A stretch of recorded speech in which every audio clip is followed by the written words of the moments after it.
Assalamualaikum warahmatullahi wabarakatuh. Hai, perkenalkan nama saya Mutiara Oktilisa dari Prodi Sistem Informasi Universitas Askia. Baiklah, saya saat ini akan menjelaskan tentang salah satu dari 4 khalifah, tepatnya khalifah pertama. Siapa lagi kalau bukan Abu Bakar As-Siddiq.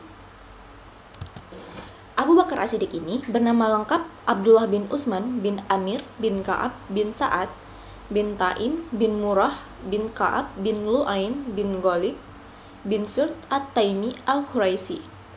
Nah, kalau nasabnya bertemu dengan nasab Nabi Muhammad SAW pada kaki ke-6, yaitu Murrah bin Ka'ab. Abu Bakar As-Siddiq lahir dengan nama Abdullah bin Quhafa pada tahun 573 Masehi dan wafat pada 23 Jumaidil Akhir tahun 13 Hijriah. Setelah tahun gajah, bertepatan pada usianya yang ke-63 tahun, berdasarkan kitab Hayatus Sahabah, dituliskan bahwa Abu Bakar masuk Islam setelah diajak langsung oleh Nabi Muhammad. Sayangnya, istri Abu Bakar bernama Qutailah bin Abdul Uzza enggan menerima Islam sebagai agamanya, sehingga beliau diceraikan oleh Abu Bakar. Abu Bakar pun meninggal pada usia ke-63 tahun dan jenazahnya dimandikan oleh istrinya sesuai dengan wasiatnya. Istrinya saat itu yang bernama Asma binti Amisi. Terkait penyebab sakitnya ini, ada beberapa sumber mengatakan bahwa Abu Bakar telah mengkonsumsi makanan yang telah diracun oleh seorang Yahudi. Nah, bagaimana kehidupan Abu Bakar As-Siddiq sebelum dan sesudah masuk Islam? Sebelum masuk Islam, dijelaskan dalam Sirah Nabawiyah, tepatnya Ibnu Hisham turut menjelaskan bahwa Abu Bakar adalah sosok yang lemah lembut sekaligus sopan santun kepada para umatnya.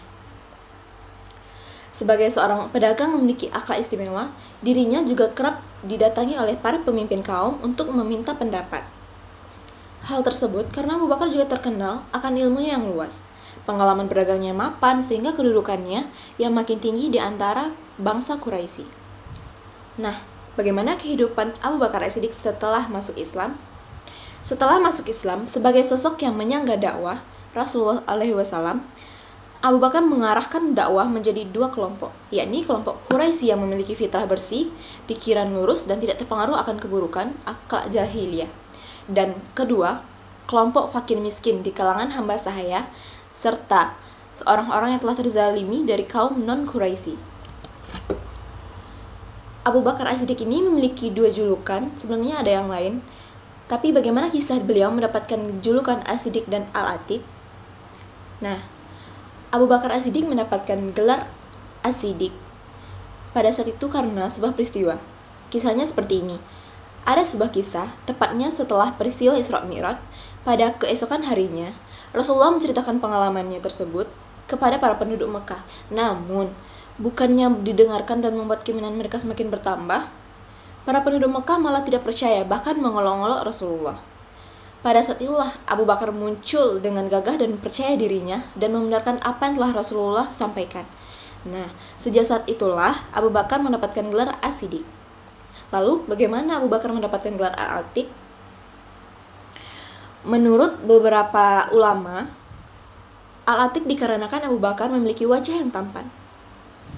Namun, ada juga beberapa yang mengatakan bahwa julukan tersebut yang diberikan kepada Abu Bakar sebab beliau selalu menjadi garda terdepan dalam hal kebaikan. Versi lainnya lagi, gelar ini diberikan karena Abu Bakar memang terlahir dari nasab yang suci, yang mana nenek moyangnya terhindar dari perbuatan zina. Sebagaimana pendapat lagi mengatakan bahwa Abu Bakar mendapat julukan tersebut sebab sesudah mendapat jaminan untuk terbebas dari siksa api neraka. Nah, bagaimana nih kisah pengangkatan Abu Bakar As-Siddiq sebagai khalifah? Gini ceritanya.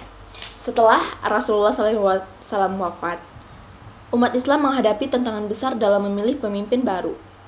Perdebatan sengit terjadi antara kaum Ansar dan Muhajirin mengenai siapa yang layak memimpin. Kaum Ansar telah menyambut dan melindungi Rasulullah di Madinah, merasa memiliki hak untuk memilih pemimpin. Mereka mengajukan Sa'ad bin Ubadah sebagai calon. Sementara, kaum Muhajirin yang berasal dari Mekah berpendapat kepemimpinan harus tetap berada di tangan mereka. Salah satu faktor yang memperkuat posisi Abu Bakar As-Siddiq adalah hadis Rasulullah SAW yang menganjurkan umat Islam untuk mengikuti jejak beliau dan Abu Bakar. Hadis ini memberikan legitimasi kuat bagi kepemimpinan Abu Bakar. Ketika diajak untuk menjadi khalifah, Abu Bakar awalnya menolak dengan alasan kesibukannya mengurus pemakaman Rasulullah. Namun, setelah dibujuk oleh Umar bin Khattab, beliau akhirnya menyetujui untuk memimpin umat. Akhirnya, melalui musyawarah, Abu Bakar dipilih sebagai khalifah pertama. Keputusan ini diambilkan berdasarkan kedekatan Abu Bakar dengan Rasulullah, kepemimpinannya yang kuat, dan dukungan hadis Nabi. Bagaimana nih kepribadian Abu Bakar dan dakwah Abu Bakar As-Siddiq? Yang pertama, kepribadian Abu Bakar. Ada beberapa kepribadian Abu Bakar yang mencolok, seperti ilmu pengetahuan tentang nasab, perniagaannya, familiar, menarik, bersahabat, dan disukai oleh banyak orang. Yang keempat, tidak pernah sedikit pun meminum minuman keras. Yang kelima, tidak pernah sujud kepada berhala. Dakwah Abu Bakar As-Siddiq. Abu Bakar As-Siddiq merupakan sosok yang sentral dalam sejarah umat Islam, khususnya hal penyebaran agama ini. Beliau tidak hanya dikenal sebagai sahabat setia Nabi Muhammad, tetapi juga sebagai seorang pendakwah ulung yang berhasil mengajak banyak tokoh penting untuk memeluk Islam. Mereka diantaranya yang berhasil diajak oleh Abu Bakar adalah Al-Zubair bin Al-Awwam, Utsman bin Affan, Talhah bin Ubaidillah, Sa'ad bin Abu Waqqas, dan lainnya. Akhlak mulia yang dimilikinya, seperti kesantunannya, kedermawanannya, keteladanannya, dan menjadi kunci keberhasilannya dalam berdakwah. Keberhasilan Abu Bakar dalam membangun pondasi yang kuat bagi Islam tercermin dari kepemimpinannya yang bijaksana dan adil setelah wafatnya Rasulullah. Dengan demikian, Abu Bakar tidak hanya menjadi sosok pelopor dakwah, tetapi juga menjadi teladan bagi umat-umat muslim di masa mendatang. Apa saja nih ibrah dari kisah Abu Bakar As-Siddiq? Ada berapa ya? Oke, ada yang pertama yaitu memahami hakikat kehidupan, menyiapkan diri untuk kehidupan abadi, menghargai kehidupan, memperjuangkan Islam, dan meneladani sifat tawadu. Oke, itu saja kisah Abu Bakar As-Siddiq yang dapat saya sampaikan. Kurang lebihnya saya mohon maaf. Apabila ada kesalahan dalam materi yang saya sampaikan, saya mohon maaf.